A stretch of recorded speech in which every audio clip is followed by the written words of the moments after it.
Berapa kali kita mengatakan Tiongkok itu ditiru, jangan dituruti maunya. Ngerti ditiru? Kalau ditiru, maka hal yang baik dan cocok untuk kita bernegara, kita tiru dan kita kerjakan juga di Indonesia. Kalau dituruti, itu artinya yang ngikuti maunya Tiongkok. Misalnya, membangun proyek-proyek yang semuanya dibangun dengan barang Cina, uang Cina, tenaga kerja Cina, teknologi Cina. Hanya ketika kita bayarnya dolar ke Cina. Itu adalah strategi Cina mengumpulkan dolar atau yang dikenal dengan istilah export debt. Perlu dijelaskan lagi dengan bahasa lain lagi, setelah video Konawe kita coba urai panjang masih belum paham. Negara Tiongkok di awalnya ada banyak proyek yang membangunnya dengan menggunakan uang dolar atau pinjaman dolar. Ketika di tahun 2017 awal perang dagang dengan Amerika, Tiongkok menyadari ada hal yang berbahaya, yaitu besarnya hutang luar negeri mereka. Karena secara teknis, setelah perang dagang biasanya diikuti dengan perang currency. Kalau perang currency terjadi, misalnya seperti di Indonesia di tahun 98 yang menggulingkan pemerintahan Soeharto,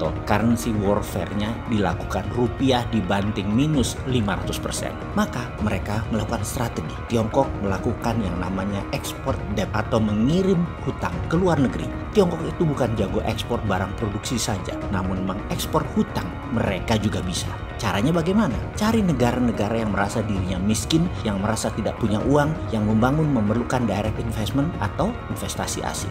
Diinfiltrasi dulu idenya ke penguasa bahwa investasi asing itu penting untuk masuk ke negara yang tidak punya uang. Padahal itu hanya ide saja. Kalau pejabatnya nggak ngerti, perlu uang asing, dolar misalnya, atau perlu investasi asing untuk membangun, nah masuk tuh barang. Ketika sudah percaya bahwa satu-satunya cara membangun adalah dengan investasi asing, maka masuklah satu paket barang Tiongkok tadi. Mesin tadi yang di Tiongkok yang berhutang dengan negara Amerika atau negara asing, mesinnya dibongkar, dipreteli, direkondisi supaya terlihat baru, lalu dikirim ke negara yang mau diinvest dengan nilai harga baru. Masuk ke negara yang mau diinvest tadi tidak dengan uang sepeser pun mereka keluarkan modal. Barang tadi dari Cina masuk, dibangun oleh Tiongkok, dipasang oleh Tiongkok, dikendalikan oleh Tiongkok, dioperasikan oleh mereka di negara lain. Lalu negara yang diinvest tadi senang karena tidak pakai modal, di mana Tiongkok dikesankan sebagai negara komunis yang baik sekali, mau membantu ekonomi negara tersebut. Lalu negara yang tidak mengeluarkan modal sedikit pun tadi mulai menyicil investasi Tiongkok asing tadi dan dibayarnya pakai dolar.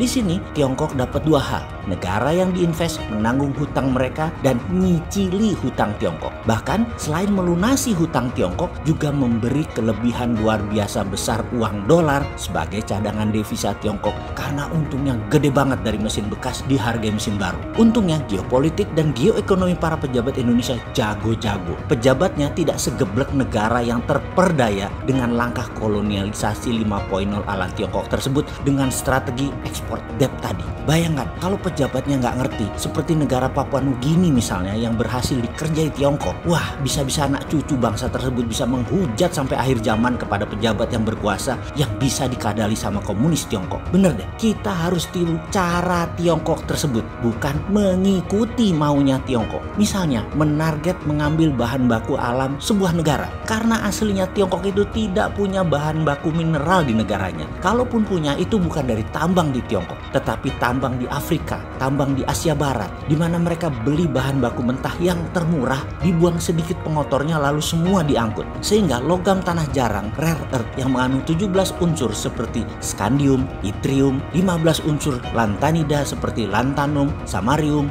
europium, cerium, terbium, dan lain selanjutnya. Semua mineral sebuah negara kalau perlu yang ada di daftar tabel periodik diambil semua sama mereka. Kita semua tahu logam tanah jarang itu mineral ikutan. Jadi negara penghasil mineral seperti banyak negara Afrika, pejabatnya dibeli oleh Tiongkok. Undang-undang negara penghasil mineral tersebut diyakinkan bahwa bayar mineral utama yang termurah saja. Dan Tiongkok selalu berhasil menipu daya negara-negara Afrika tersebut. Banyak negara sudah berhasil Tiongkok kadali. Sekali lagi, untung negara Indonesia pejabatnya dan anggota parlemennya pinter-pinter dan nasionalis. Nggak segoblok pejabat dan politikus negara Afrika yang suka duit murah dengan menjual tanah air mereka, sehingga usaha seperti yang Tiongkok lakukan di Indonesia tidak berhasil. Alhamdulillah, amin ya robbal alamin, amin Amin ya Allah, Engkau limpahi bangsa Indonesia dengan pemimpin yang peduli, yang mendahului rakyatnya daripada kepentingan partainya, bahkan daripada keluarganya. Pejabat Indonesia lebih mementingkan rakyatnya. Amin ya Allah. Juga ada yang penting lagi yang wajib ditiru dari Tiongkok adalah bagaimana keluarga pejabat dibawa mengunjungi penjara koruptor. Di sana keluarga pejabat tersebut sengaja diperlihatkan pejabat koruptor yang dihukum diletakkan di penjara yang sangat miris sekali dilihatnya, sehingga badan mereka kurus kering sambil menunggu hukuman mati. Efek keluarga, anak, istri, ayah, ibu dibawa ke penjara koruptor tadi berhasil membuat keluarga pejabat menghentikan niat aji mumpungnya memanfaatkan fasilitas negara untuk kepentingan sendiri atau kelompoknya. Dengan demikian pejabat tidak akan berani korupsi. Kalau sekarang di Indonesia bagaimana?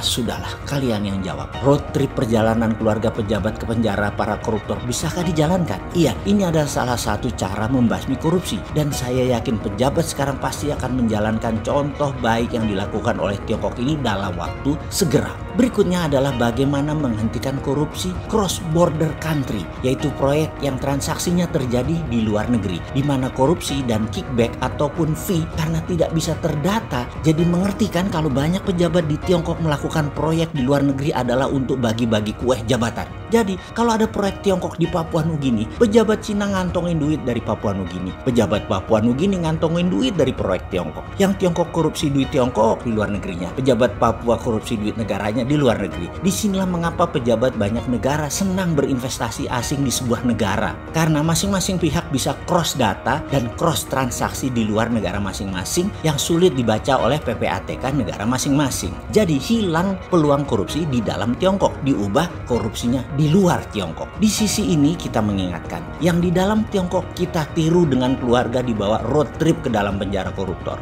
Nanti terlihat dengan jelas betapa titik-titik sarana penjahat koruptor itu di penjara di Indonesia. Lalu masih bisa main di luar negeri ya ternyata. Lalu bagaimana menyetop sementara cara bernegaranya adalah mengajak investasi asing masuk? Kok jadi serba salah begini ya bernegaranya? Sekali lagi, untung itu semua terjadi bukan di negara kita yang tercinta ini, tapi di negara tetangga yang berdebah itu.